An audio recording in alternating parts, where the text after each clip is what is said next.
So if you're just joining us, you're at the right place. Your church survived 2020, now what? And I see a couple of you are still logging in, so I'm going to hold on and just wait another 30 seconds or so for a few more people to log in. And as we do, then we'll get started. But welcome.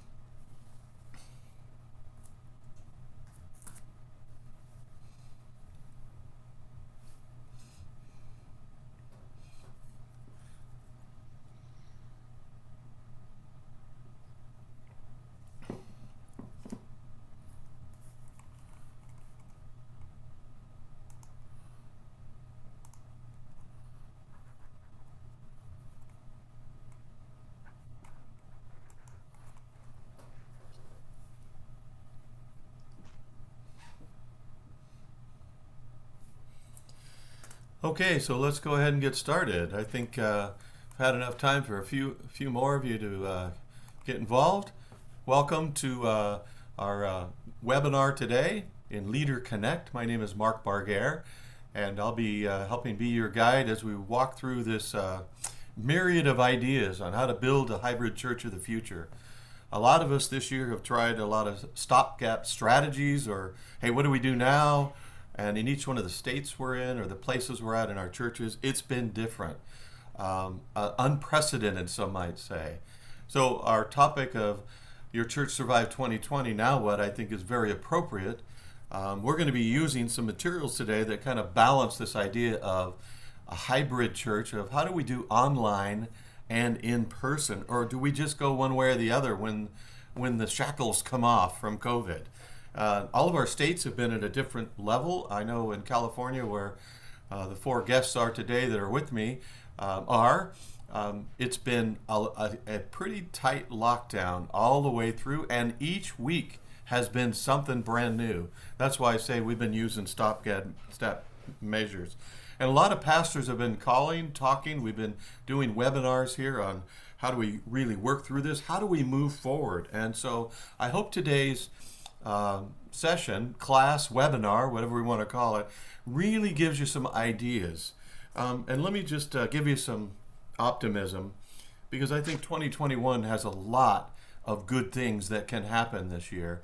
And I think some of that is because of, as we look back at what's happened, we can get a picture of what we can do for the future. And it doesn't have to be uncertain. We just have to plan for what God it can accomplish. So I want to just jump in here, and I'm going to roll up onto some screens here and just talk about some of the positive things that have been going on. We're going to use some materials today from Tony Morgan. This is actually a master class that is taught, and I'm going to tell you at the end how you can get involved in that. So what you see, we're going to give you a recap and kind of invite you in, give you a 30,000 foot perspective of some of the things that could happen in our churches this year. And some of the things that Tony pointed out in this class, he loves data metrics, and so do I. In-person weekly average, now he said it's down by about 32%. If I asked my cohorts that are here, I think we'd probably say in California we're a lot farther down than that, wouldn't you guys? Yeah, I would say we're 50 to 75% down in California. That's where we've been. But most of Tony's data is East Coast, Midwest, and in general, that's not good news. On the other side, online service views are up by plus 409%. So a lot more people are watching. A lot more people are tuning in. The question is, how long do they tune in, and how engaged are they? And we'll be talking about some of that today. Some of the downside of this last year, the number of people baptized in the previous 12 months, minus 56% is the numbers that came back from Tony's group, and they had about, I think it was 800 churches responded. So we have seen a good deal of less transformations, new people added to a church's database. So you would think with a lot more people online, a lot more people would be getting engaged. That has not been happening across the board. But there is some good news. Adults and students, small groups, those kind of things have been pretty stable. In general, funding is up for most of our churches. I've seen numbers on all sides of this. Tony's numbers say it's up 1.2%. I've seen minus 30% at most places, plus 30% at half the places, 50-50 split. We're going to talk a little bit about that today, a little bit later. And cash reserves, the good news is people came into COVID with about 15 weeks of cash reserves. And if you're a church that doesn't do cash reserves, you were saying, ooh, this is really hard and might have been a really tough year for you. But total cash reserves in general have gone up.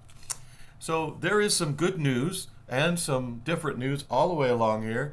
I want to talk about today building a hybrid church will be the main topic that goes through all the theme of the four topics you hear today. But I want to introduce the four levels that we're going to talk about today. First off, we'll talk about what does it look like to build a hybrid church, and we'll talk about how does that become successful? How do we become in person and online, or is that even necessary?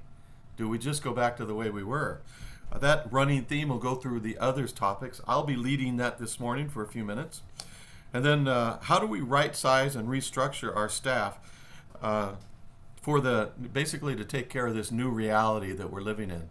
I'm going to ask George Beardsley. I think, George, you're seen on the screen right now, who's the executive pastor at High Desert, to help us with that. Welcome, George. Glad to be here, Mark. Thank you. Yeah, so look forward to hearing about that from you. And these guys are going to be jumping in here and there as we walk along here too. But the third thing we'll talk about is financial health. How do we steward our finances wisely, even in when there's giving declines? And I've asked Matt Lewis, who's the executive pastor from Beachpoint. Can you say hello, Matt? How's it going, everyone? It's good to be here. Yeah, so Matt will be leading us in that session, and we'll be talking through that. By the way, each one of these sessions was originally done by Tony Morgan. They took an hour to do each session. We are not going to do that today. We'll give you an overview of what's in each one of these sessions, and then invite you into a video series and a training series that actually, let me just announce it now, it's free to all TM churches. There is no fee. There'll be a coach and a mentor and some cohorts set up, and we'd love to have some of you join us in part of that.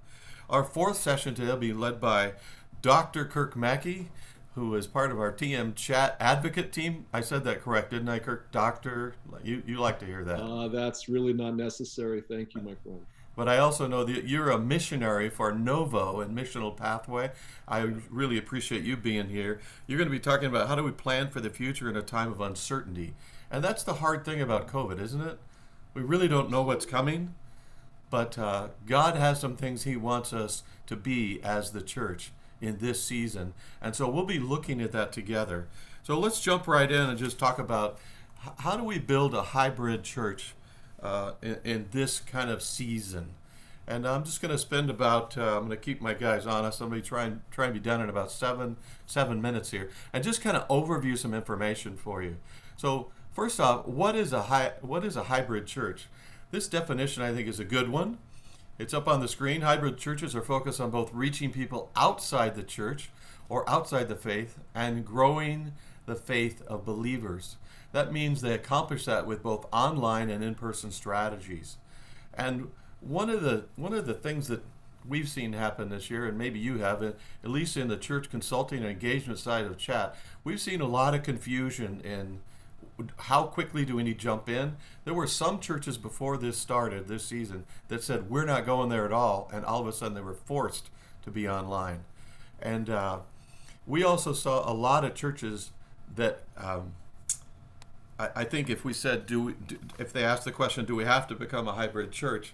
I think there's a bigger question that has to be answered first. And that is, how do we accomplish our mission? So if there is confusion at all in some of our churches, it comes back to this idea, and I don't know if some of your churches have wrestled with this, but I'll just bring it to the forefront. A lot of folks confuse their mission with their vision. The mission being something that doesn't change over time. We are all given the mission of Jesus through the Great Commission, and we express it in different ways. I like, for instance, everyone following Jesus that Purpose Church has, but it doesn't have to be that mission that really expresses the Great Commission, and that doesn't change over time. What changes is how do we do that, and that's where many of our churches were confused about how versus why. The why comes out of the mission statement. That doesn't change. The how, the strategies, that might be different. We think of Paul in the New Testament saying, I've become all things to all people so that some might come to Jesus Christ. What he was expressing there is the mission stays the same, but I might do it differently so I can reach people differently. And that's what's been required of us actually in this COVID season and in this case where we say, do we have to become a hybrid church? I would say Tony gives a different answer that I'm going to give, but here's my answer. Yes would be the answer, because we use every method possible for people to come to Christ at whatever size church you are. Tony gave a great example of there's Costco churches that are, national, and when you go to those churches, you bet they're all in online right now, and they've got more resources than other churches. And then there's regional kind of markets. That might be something, I guess, regional like Trader Joe's, and those are kind of specialty. And you know what? They're using online, and they're wiping down all their things, and they are having to adjust to COVID too. Tony believed that maybe the smaller churches, our neighborhood churches, might not have to approach and actually do an online venue. And I would disagree, because most of our work is with smaller churches, and Tony's work, most of his is with larger churches. And what we're seeing is if churches are not adjusting and actually becoming a hybrid church, they're not effective. They are shrinking faster now than they ever were. Their pastors are more depressed and more, oh man, what are we going to do? And we get a lot of calls from churches to say, how do we actually become, how do we actually survive in this? And the answer is we need to become better at being a hybrid church. I think some of the takeaways from this as we look is we need to look at this idea of what it means to be in person and what it means to be digital. And the hybrid means we're somewhere there in between. That somewhere in between got defined by Tony and his group in this kind of a pyramid. Oh, let me bring it to you. And I'm just jumping through using the wrong, here it is. Here's some ideas for this kind of a season. Digital engagement is a reach strategy. This is social media at its best. And a lot of our churches have started doing this better, where we use social media to actually bring more people in and reach more people. And then there's online services is one of the changes when we become a hybrid church. We become better at reaching an online audience. I've seen an awful lot of services now, and the whole service is just for the in-person audience. And I got to say, those are so ineffective in an online environment. They worked for a while, but they're not going to work for the future. So we need to get better at actually addressing the online audience the entire time that we're speaking, not just like, oh, if a few of you were there. That is a larger audience, and we have more potential there.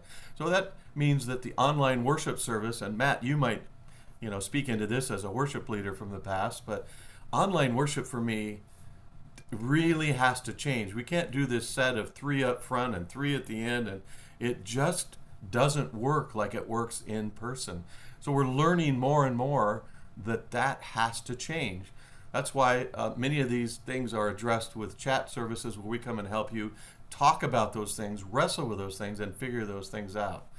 Spiritual formation is also a heck of a lot different when you're online too, isn't it? How do you reach somebody, and they might come, but how do you engage them in a next step? I'm going to try something here, and let's see if this works. But I'm going to try and bring up another screen from another webinar that was done. Can you see this on the screen now, or is that not shared? Tell me. It wasn't shared, was it? Let me go back and look and find it. Here it is. This was one of the best things I saw come out of some of the Unstuck stuff. And this, on the left-hand side, are people that are not interested or spiritually curious. These are outsiders to the church. And over on the right, you see believers, being discipled, disciple maker. These are people that are currently in your church today or already believers. And our approach on how we approach them, both with online and on-site, really has to change. This I will put on our website. We won't go through all of this today. Some of you are saying I can't see it anyway, but let's just talk about one. The engagement method of the not interested across here is introduce church to new people by addressing key questions they're wrestling with in their lives. Well, how we do that online is so different than how we do that in person.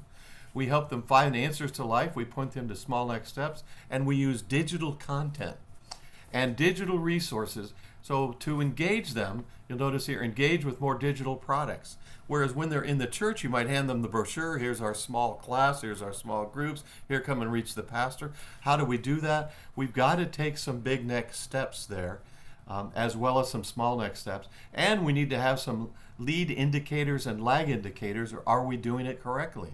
Is there a way to do it? Now, this is just a sample. I'm not going to go through this whole thing of how we use digital vehicles to actually reach that particular group. And we have to be very specific about this. Gets down to a digital strategy for each one of these categories of these two, insiders or outsiders. And I'm going to stop the share at this point because it's probably going too deep than it needs to today. But you get an idea. It's if you work together with our church health team and work together in a group, you can actually find those digital strategies that will be effective for you in the long haul. Now let's go back, if I can, to where I was. And now I've got to find it. I'm not seeing it here. Hang on one sec. And I'm going to have to go down here and find where we were. 1 second. I wanted to show you one more piece, and it looks like I'm not going to at this point.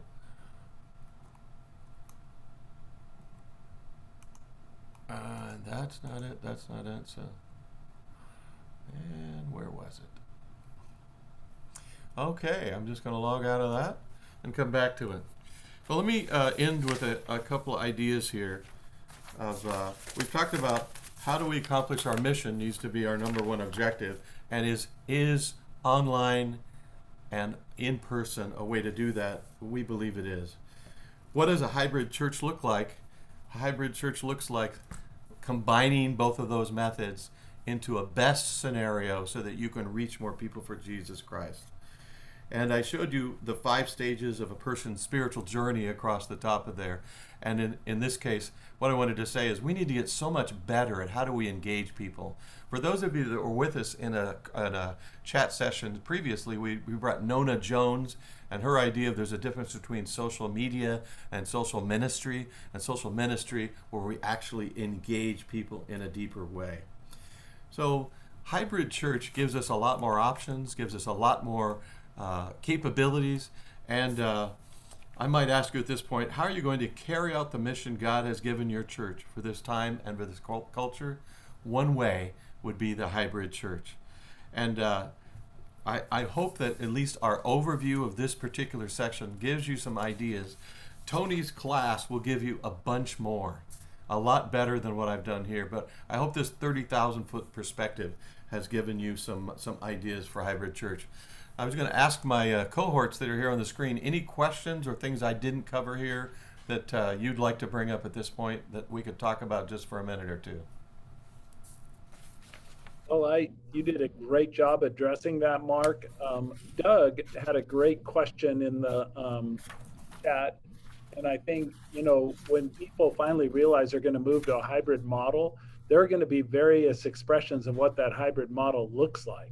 Yes. And that could be a whole nother webinar, but, we have done a lot of discussion on what model of a hybrid church are we going to use. And, again, it would take me a long time, but I could get into the various levels and documentation of what a hybrid model looks like, what that means to each church. Yeah. And I think it goes with the uniqueness of each of our churches, too. When they're gifted in a certain area, their hybrid model might play to that giftedness. That's what I've always encouraged our churches when they're on site to be about and in person. And I think there's lots of ways that we can emphasize that this is who we are, this is who Jesus is, this is why you need to know him, and this is how to go deeper with him in a hybrid model. Well, thanks for that reminder, George. Lots of way to do hybrid. Kirk or Matt, any questions or ideas here?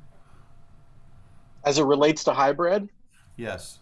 Yeah, I'm kind of with George. I mean, I think that your context kind of defines your expression in some, or at least influences or informs it. And so um, I guess my only words to folks is um, look at yourself first before you look at other people. Ask the question, who are we? And how do we uniquely reach those around us? And start there. Start there. Start with your strengths and your mission field. So the materials you'll get today will have some action steps for help you to start discover that, and also this class will as well, and some recommended resources. So let's move on if we can to our second session, and I believe George, that was you. You Yes, wanted to talk through the area of staffing and how that's changing with this this new this new area we're in of a hybrid church. So take it, George. Yeah, I was having a good conversation with Kirk before we started this, and I was reminded about HDC. I've been a part of the church for over 35 years now, and we built our staff team on a simple statement: find people you love to do ministry alongside and grow old together. And I'd like to say, in the late 80s, I had a brown hair and a mullet, and now you can see we did just that. I grew old, so it does work when you find those people to work with. But the reason I share that is because in the late 80s and the early 90s, we were seeing some huge paradigm shifts in the way we approach ministry. In fact, in those years, we made some of the biggest pivots that I can ever remember in a season of ministry. We changed our worship style. We changed our governance. We changed our church structure. We added new roles to help us, toward the future that we were convinced that God was leading us toward. But when we made those changes, I truly believe we had no idea how important they would be for the future of HTC. And the reason I share all that is I kind of think we're at that very similar point in 2021. COVID and the acceleration of online church ministry is pushing us to another big pivot. It's another big chance to make some big changes, important ones. And we'll move into new ministry opportunities and consider structural realignments. But I believe without a shadow of a doubt, this will be equally as important for the future of HDC as well as the future of your ministry context. I'm really enjoying the Unstuck Group Masterclass, Mark. I'm so grateful for your invitation to watch that. And I recognize that some churches will choose to remain in person once the restrictions lift, but I believe many, if not most, are going to adopt some sort of hybrid model. And if you're going to do that, the significant structural changes and staff changes necessary are important to engage right now. And so in session 2, Mark alluded to some of this already, but it's about structuring your staff in alignment with the mission and values of your church, and ultimately to create an environment where people would love to partner together and grow old together. And a huge takeaway, Mark, that I had from the class, and it's something we've done quite a while ago at HDC, is structuring your team around your vision and not structuring your team around your programs. Most churches I interact with, churches I grew up in, their staff was all centered around their programs, not their mission and values. And this masterclass does a great job of helping you understand the importance and what that means to structure your staff around your vision and mission. And I think that shift, what it's going to do is it's going to begin to move us from people who just do ministry, which I'd never want to minimize. Ministry is important, but it's going to take us from people who do ministry to people who are visionary leaders who inspire and move people toward the goal that we're trying to accomplish. The staff health portion of the class does a great job of providing examples of staff structural shifts and talking about the different kinds of staff members. I don't know if you guys are experiencing that, but we're now looking at different kinds of team members that we've never had on the team before. And Matt even alluded to that in the chat, which I appreciate. But, there are positions in our church that, 30 years ago, we never thought that we would have those positions on our staff. But it does a great job in the masterclass, helping you understand not only the structure, but the kinds of people you'll need on the team to take you through this next season of ministry. And I'm like Mark, as he said earlier, I love to talk about FTEs, your full-time equivalents, what percentage of your staff budget is healthy. And that masterclass is going to do a great job of walking you through that, talking about, your annual budget. But as I stated earlier, not all churches are going to adopt a hybrid model. But those of you that do, one of the things I wanted Mark to show you is this strategic alignment pyramid that the Unstuck group is using. And this is so critical because he rightly places the discussion of your strategy as step number 6 on that pyramid. And so even as you look at where he puts organizational strategies, it is so important for all of us to realize that a hybrid church model is a strategy. It's not our vision, it's not our purpose, it's just a strategy. And the reason that is so important, one of the reasons churches get stuck is because they mix up strategy with something that's core. And so when you talk about whether or not you're going to have a hybrid church, I just believe you need to sideline that discussion if you haven't started at the bottom of that pyramid and talked about your core beliefs and your mission and making disciples, vision, organizational goals. Because if you don't ask the why and the what, you shouldn't jump right to the how. And so that is such a critical part of that. And I think so many people will wrestle with some of the changes in ministry and even what to do with that, because maybe they haven't done the hard work of beginning at the bottom of the pyramid and building a pretty strong foundation for that. So I'm excited, Mark. I'm so excited about the future. I will say we're going through some of the biggest organizational and staff structures that I've seen at HTC in 30 years. But COVID's accelerated that. And I think online ministry is here to stay. And again, it's just a strategy, but it's one we can embrace for effective gospel ministry. So I'm excited, Mark, and that's what I have to share.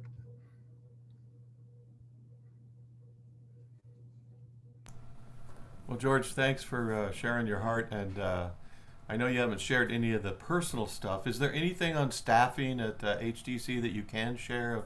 Maybe just one move that you guys made since you've gone to this more hybrid model. I know we talked even about you've got 4 or 5 multi-sites now, and how do those interface and how do those integrate and the staffing changes involved. Is there anything you can kind of give us kind of a big picture of that, George?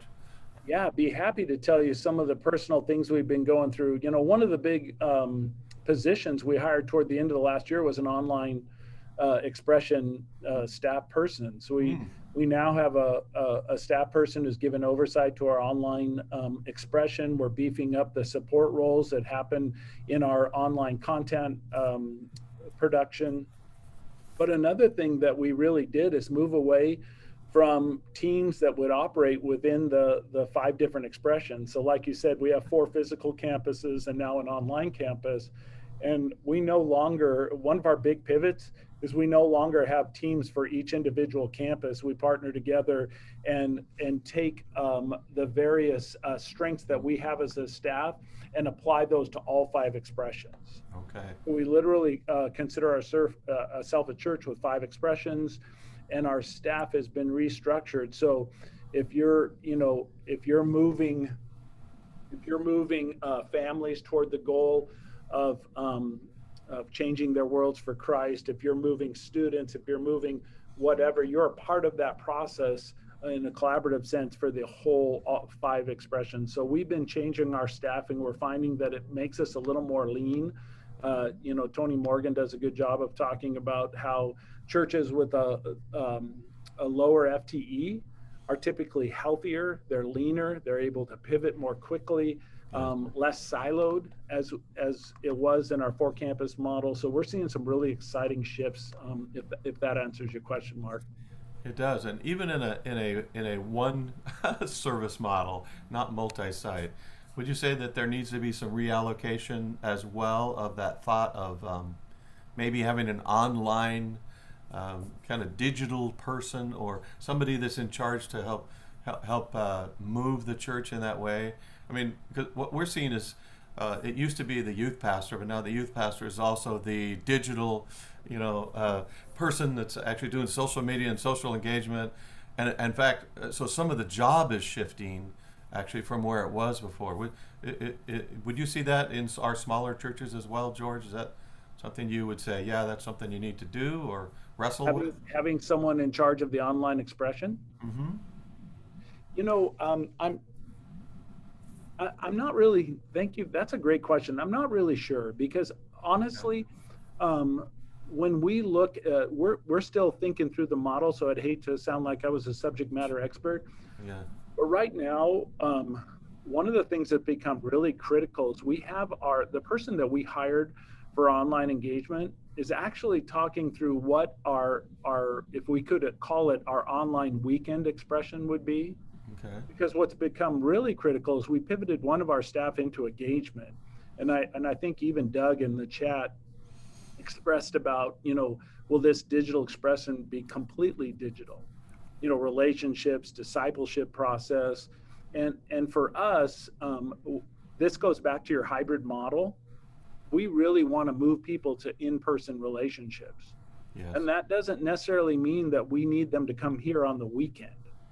And so we have to blow up some of the construct. We don't need people to come to one of our physical spaces on the weekend, but we do believe and this is just a value HTC is putting, people will grow in in-person relationships. Mm-hmm. And so now, not only have we shifted a staff position to be in engagement, where we look at where we want to meet people through this process of being fully, if we could say fully engaged disciples of Jesus Christ. Right. And then pivoting our small group ministry to really strategize how maybe some of these people who are engaging us only online digitally might even begin to form in-person relationships in smaller groups, maybe home groups. Those kinds of things are the way that we are moving. I don't know if that's helpful both for you, Mark, and Doug's question in the chat.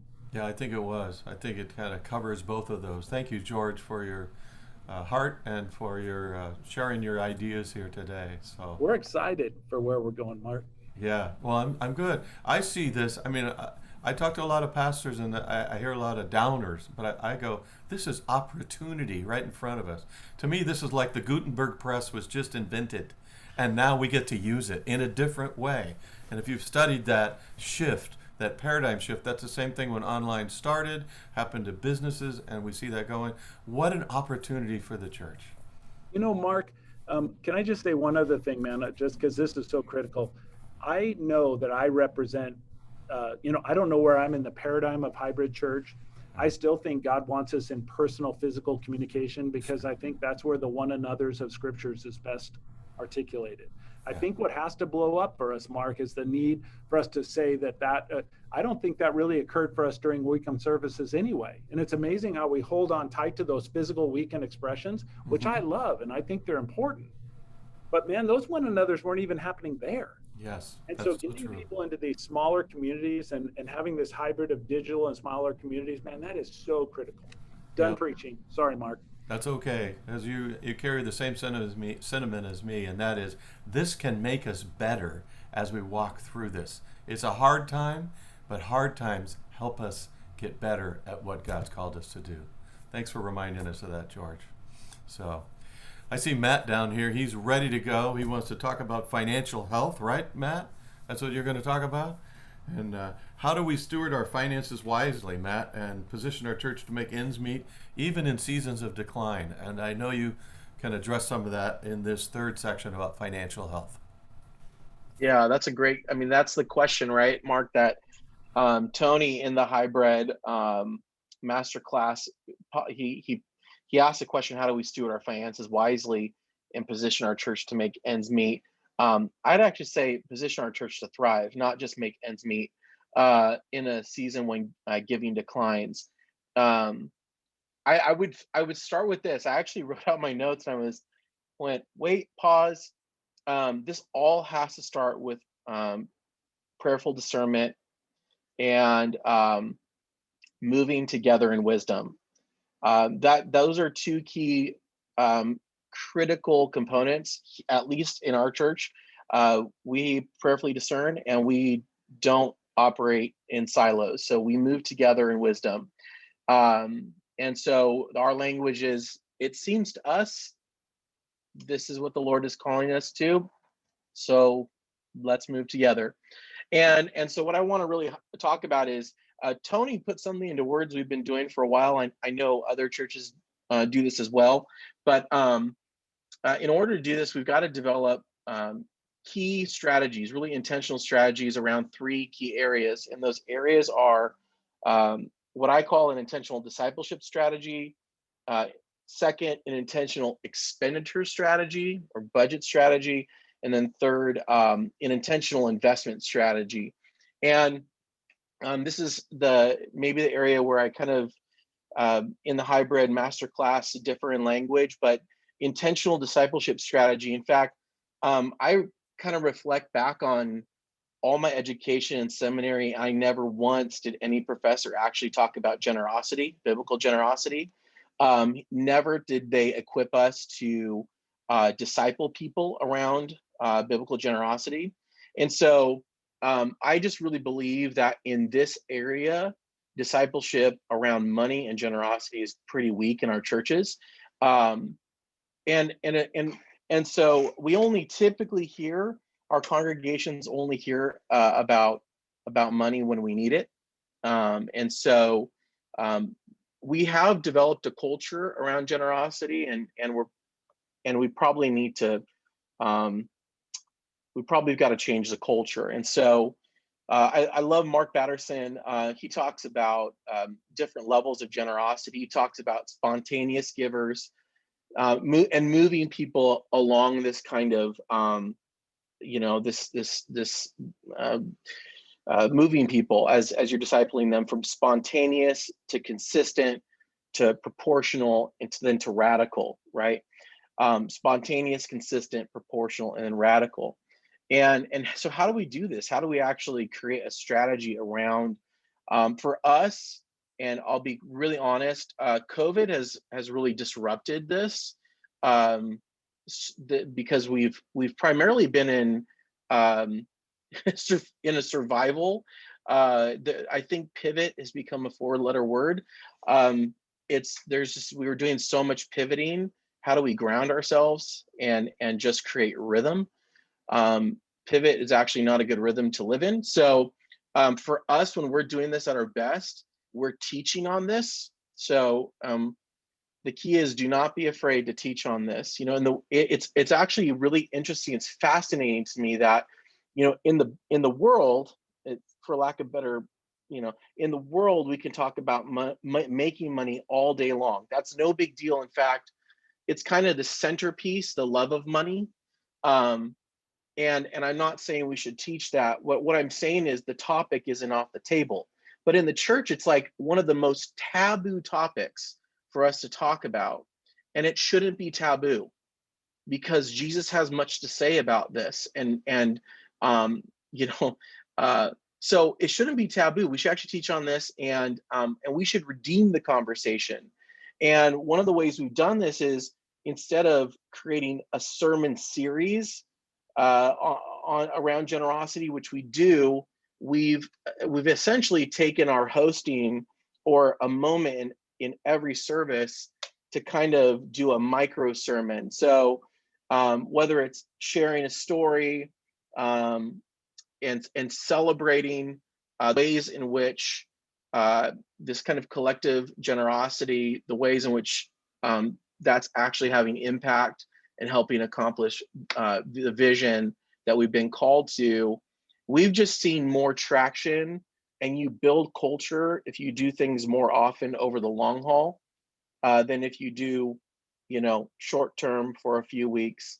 We've just seen way more traction that way. The second way, so teach on it. The second way is to equip people to get out of debt. I absolutely love what Chris Hodges says. He says that he believes people are intrinsically generous, but the thing that keeps them from living that out is that they're shackled to debt. And so the next question is, how do we help people get out of debt?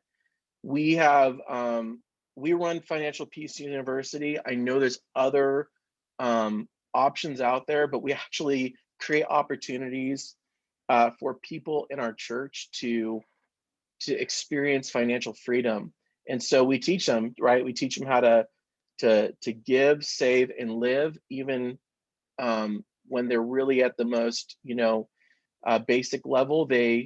We equip them with those tools, and we try to get them out of debt, so that they can be generous, and so that they can experience financial freedom. And then the third way, so we teach on it, we try to equip people. The third way is you've got to, and again, you should not be afraid to disciple high capacity givers. They actually need to be discipled too, and there are unique things that are unique to them, and struggles and issues that arise for them that are a little more maybe unique and different. But you need to befriend them. You actually need to walk alongside them, and we shouldn't just be asking those folks to write a check. High capacity givers, they do love to give to projects, absolutely, but they are incredibly smart with money. You should actually sit down with them, ask for their wisdom, engage them. I love Larry Osborne. He would take out people, industry leaders in his congregation, just ask him, how did you make your first $100 or whatever, and how did you win in this area? Like, we should learn from them. And a way to develop folks that are kind of on that level financially is to engage them in, we've been using what's called a Journey of Generosity retreat, right? This is a time where there's no ask for money. The senior pastor is not leading this retreat. It's led by a trained retreat leader, and it's an opportunity to disciple, to build relationship, to help those who are high capacity givers or who are simply generous, prayerfully engage the topic of generosity. And it's incredibly powerful to watch couples navigate that together, as they engage the journey of generosity. These are kind of key strategic ways to disciple people, kind of holistically. And then we have to celebrate this. We have to actually celebrate when we're generous. We have to tell stories. We have to, Andy Stanley says it best: whatever is affirmed gets repeated. And so you have to do this consistently. I could keep on going on, but I'm going to move on to the second one. The second one is, as we're intentionally discipling people, we've actually got to create an intentional expenditure strategy, a budget strategy. So if we're teaching people to give, save, live, we actually have to do that ourselves. We actually have to be generous as a church. We actually have to save and have operational cash reserves, and then we've got to run the operation of the church. And so just some things that have come up for us, and stuff that you're going to find is right in line with the Unstuck Group's material, and this is taken from Church of the Highlands, Chris Hodges. We actually, as a board, affirmed this about 2 years ago, and we pivoted and we said, this is how we're going to budget. We base our budget on 90% of what we did the last year. So we don't do what some folks call a faith-based budget, where we say, hey, in faith, we think our people are going to give 3% more than last year. I guarantee you, it's a much more fun conversation when there's more to talk about, to dream, to envision what God is calling us to, instead of sitting in front of a spreadsheet trying to do anything you possibly can to meet budget, pay the bills, and keep your staff employed. That's actually a very stressful place to be. And so we base our budget on 90% of what we did the previous year. And I will tell you, we did that pre-COVID. And because we did that, we have excess moving into COVID. Nobody knew there was a pandemic happening. But as my grandfather used to say, you got to save for a rainy day. And this has been quite the rainy year. So, and so here's the thing, like, if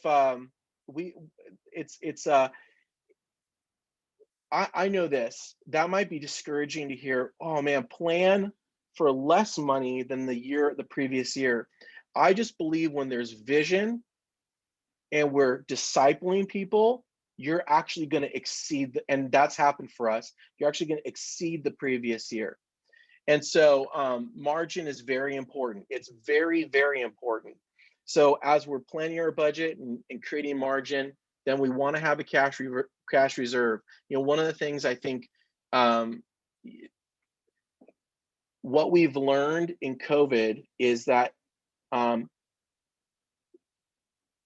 having 1 month, having 30 days of operational cash on the books is not enough. Yeah, and George and Kirk are both shaking their heads. You will sleep better as a pastor if you have, and everyone's got an opinion, but I think 3 to 6 months is, if not more, but 3 to 6 months is a good place to begin. You will sleep. You will. I love again. I love Chris Hodges. Love Tony. I know Tony Morgan's talked with Chris quite a bit, but you know, one of the commitments he made to himself really early on was he never go in the pulpit knowing he needed money, because he knew that would motivate him a certain way as he was teaching. And so I just think if you structure yourself this way, you'll never go into the pulpit with that kind of motivational structure operating in the background. The other thing is, as you're creating a budget, as you're creating margin, is to understand percentages. And George alluded to this. It seems like healthier churches, their percentage of staffing, the amount that they spend on staffing, is less than churches that are kind of in the decline or plateau or decline. And I think that there's something there to dig in and to drill in. Your staffing should be somewhere around that 45 to 55% metric. Buildings, debt service, maybe somewhere around 20 to 25%. Ministry and support, this is non-staffing related expenses, maybe somewhere around the 15 to 20%. And your missions or ministry partner giving, you know, somewhere 10 to 15%, somewhere in there. And then here are just some other things that you're not going to get from Tony is you've got to constantly watching cash flow. You constantly need to be watching cash flow. And if you don't know what that means, find somebody in your church that is a CPA, a CFO, who can speak truth to you and who will drill down into your finances to help you learn what that means. Your monthly reporting, if you're getting a monthly financial and you're looking at the P&L, that's a lagging indicator. You're now way behind the curve. If you're projecting cash flow and you're projecting income, one of the first things we did when the pandemic hit is we took 10% off the top. We said, we think there's going to be a 10% cut, a reduction in our giving. And then we live there. We've only seen a 1% reduction. So we've created a wedge, a margin in our cash flow that allows us, and here's the last thing, is, it's allowed us to invest in some very visionary things. So when you're talking about pivoting and staffing is one of the most expensive things that you can engage. And so you need some cash flow. And so anyways, the last thing is that's the last thing is intentional investment strategy. Lead with vision, have a plan. And here's a question: what happens when there's an abundance? Like, really think about that for a second. What happens when there's an abundance? If you have a plan, then when there's cash, you've got the plan to execute. And that can help you advance vision, mission, which is really exciting. That's an exciting place to be. That's the kind of place I want to be a part of. And so that's all I've got, Mark. I know that was a lot. So. Oh, thank you, Matt. Thank you, Matt. Yeah. You kind of made this little graph that Tony had come alive, the intentional revenue strategy, which you called the intentional discipleship strategy. I like that whole idea of generosity and stewardship and teaching that not just once a year. The expenditure strategy, actually, what do you do with that? Hey, there are some metrics we can all live within, but what do we do? And you had some great ideas. And investment strategy, it's like, hey, if you got extra money in your pocket, just like at home, what are we going to do with it? And if you know beforehand and you have those strategies in place, that's going to help all of us, even in times of uncertainty. So thanks for sharing, Matt. I so appreciate that. Mark, I want to weigh in just for a second on that. Matt, I really appreciate what you said. And it was a big wake-up call to me when I realized that, like God's trying to make me generous because he's trying to make me like the heart of the Father. And that stewardship is a discipleship issue instead of, like you said, just a raising funds to pay the bills to get ministry done. And that was a huge paradigm shift in my own ministry and how I approached those texts, how I approached motivating and encouraging. So amen to what you just said, and well done. Amen. Yeah, and to say that, Kirk, it's as pastors, it's what we want for our people, right? Not what we want from our people. Yes. Yeah. That's how we have to posture ourselves. So good. Yes. Thank you, Matt, for all those reminders. And so now that you've given us certain things, we're going to go to the uncertainty of Kirk Mackie. No, we're going to talk about the topic of our future direction. And how do we plan for a future in a time of uncertainty, Kirk? Give us some ideas today. Yeah, so as we're kind of highlighting Tony Morgan's course that's accessible to all of our TM pastors and leaders here at the Hybrid Church. Tony does a great job of just kind of laying out, here are 5 things that you can do now. And so, Mark, I'm going to have you put that up on the screen. It's on page 30 of the notebook, and just want to walk through those for a few moments. It has been a season of uncertainty. It has forced us to, we're using the word pivot, we've had to shift. But I want to say this, I think at the end of the day, as disruptive as COVID has been, it is going to be a gift to the church. Yeah. And the reason is this, my thinking is this, that all the programs and ministries that were dragging us, that were eating up money and resources and time, that were not as focused or had a purpose in our strategy, quite candidly have been killed off. And so now we get to start baseline again, building what we want for the future instead of having to try to reduce things, which is always painful. It's all been taken care of. God allowed this thing to happen in some way, and so now we get to start strategically, and I think that's a wonderful place. So given that we're kind of at a, what's our baseline? What's the basic stuff we got to do? We got to figure out again, what's our mission and vision? So what is our purpose? And I think we've got to really come to grips with the fact that we are in the people development business and not in the religious education and entertainment business. And once we get clear on that, and I think COVID allows us to get back to these basic issues, like what is the purpose of the church?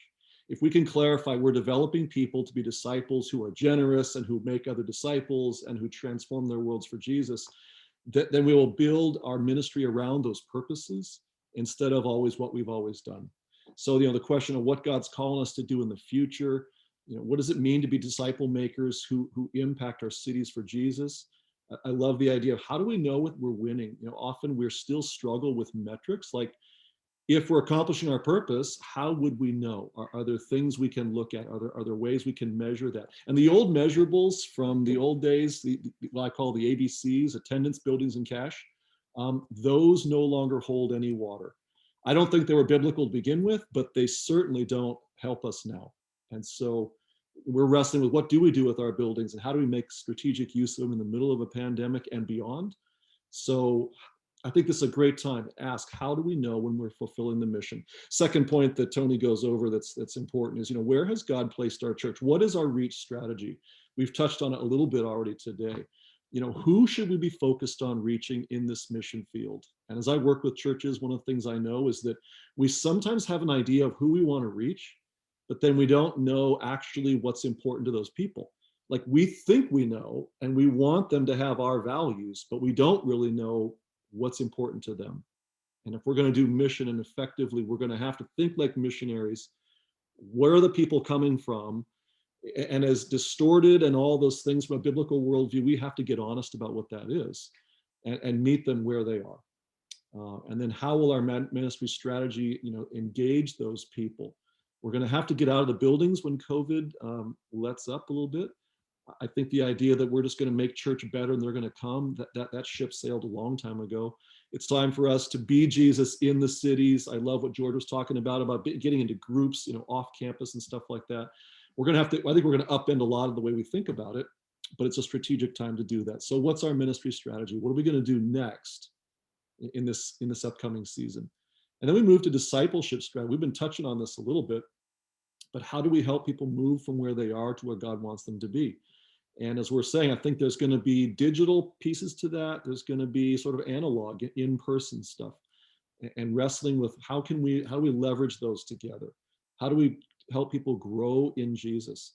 How do we communicate the disciplines, the spiritual disciplines that help people truly become like God, become like Jesus, which is what the goal is. How do we mature them? What will those disciplines be? And how can we deliver those in person and online will be really important to think about.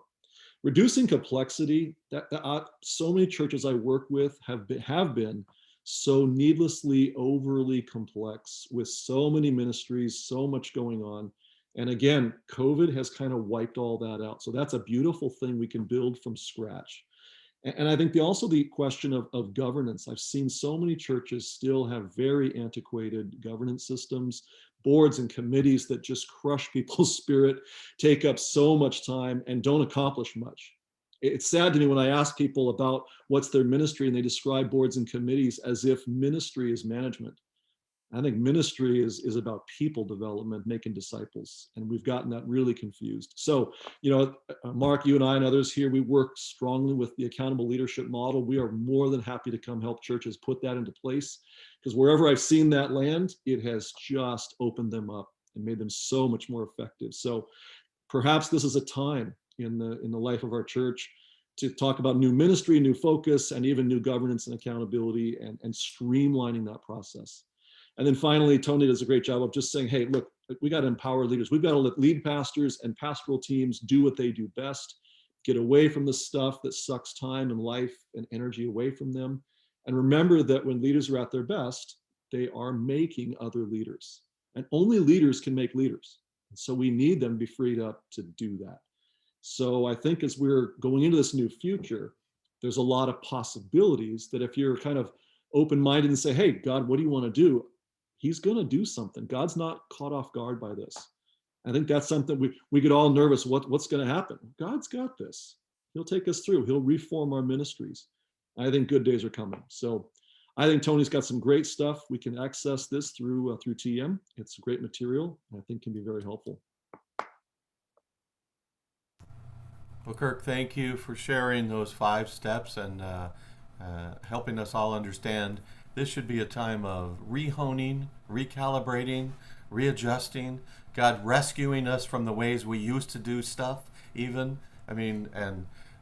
give us a new opportunity in some action steps, strategically planning ahead, not only financially, but with our staff and also with our strategies of what could be next, could be the best season coming right around the corner as we walk through this. I want to give each of you the opportunity to know that what you've heard today is an overview, and I want to thank each of these guys here for sharing their hearts today. I'm going to ask them in a minute for a final thing that they might want to share with you. But let me first share an idea that we had here, and that is, how about you take this course? You do it on your own. You get your own ideas. You wrestle with these things with your own staff, and you work through them. So this masterclass is being offered for free through Unstuck Group and Transformation Ministries. You log in. I've given you down here actually a password. You can see that in the middle, I believe. And it's we just gave you kind of an overview today. That class is usually $100 per person. It is for free. So you could have your entire staff do this together. That would be one option. I would recommend that as you watch these 4 videos, and then you download the workbook, and you saw that's about 31 pages. We use some of that on the screen today. But I would encourage you to actually sign up a coach from the church health team or our developing pastor leaders group with Doug, that actually a team comes along with you and helps you work through some of these things. It's just like the reason I have these 4 guys on the screen is because they're all smarter than me. They all know things I don't know. They express it in a different way. And when you hear it from different people and there's outside eyes, you get better, or as Willie likes to say, why are we doing ministry alone? We should never do ministry alone. So I want to encourage you to sign up with Michelle Chapman at tmchurches.org.